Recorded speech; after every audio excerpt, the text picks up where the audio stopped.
Kita kalau tengok di padang Arafah itu, macam mana orang dengan begitu ramai itu hanya berapa juta? 3-4 juta. Ramainya sebegitu. Kalau 1 billion macam mana? Kalau, ya Allah, dikumpulkan daripada zaman Nabi Adam sampai akhir zaman, semuanya ada di satu padang. Coba masing-masing berpikir dan merenung. Agaknya kita ni ada di, ketika berada di waktu itu tuh macam mana?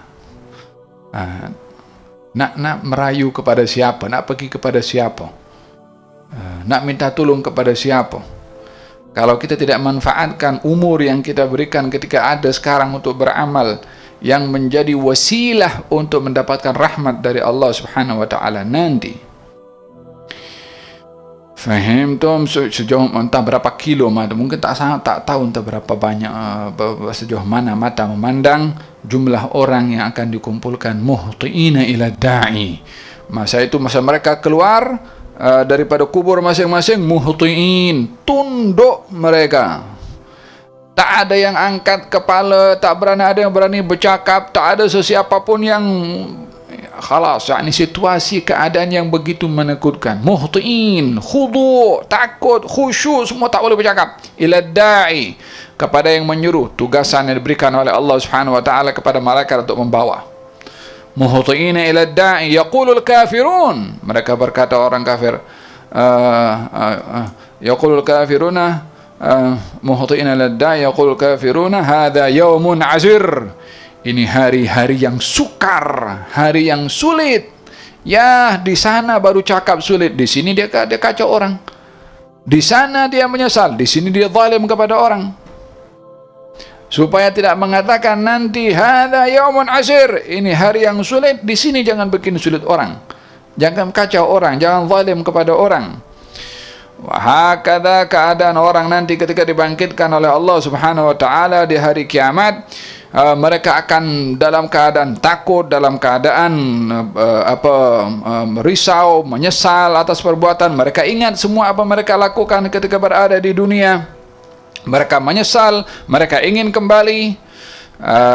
Allah berfirman, yauma idzin yattabi'una da'iya.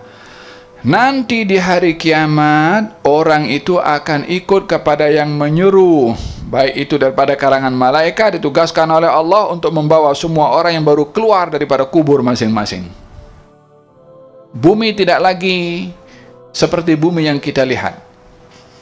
Yauma tubaddalul ardu ghairal ardi, di hari bumi ini diubah oleh Allah, tidak lagi seperti bumi yang kita nampak. Bumi yang kita nampak sekarang ada padang dengan rumput hijau, sedap mata memandang. Nampak bunga warna-warni, ada yang merah, ada yang kuning, ada yang pink, ada yang purple, ada yang macam-macam warna sehingga mata sedap memandang.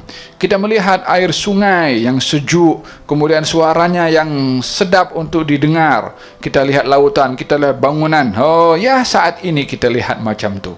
Nanti la bangunan, wala elektrik, wala air, wala sungai, wala danau, wala gunung, wala lautan, semuanya khalas, berubah. Bertukar bumi dengan wajah yang bukan seperti dilihat pada saat ini.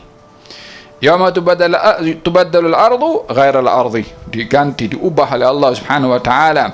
Pada masa itu masing-masing dibangkitkan oleh Allah dalam keadaan bumi yang bertukar wajah, masing-masing ikut siapa yang menyuruh, ditugaskan oleh Allah daripada para malaikat. Wa khasha'atil aswat, masa itu tak ada siapa yang berani bercakap. Senyap-senyap mereka itu, jangankan suara, langkah kaki mereka itu berjalannya tak didengar.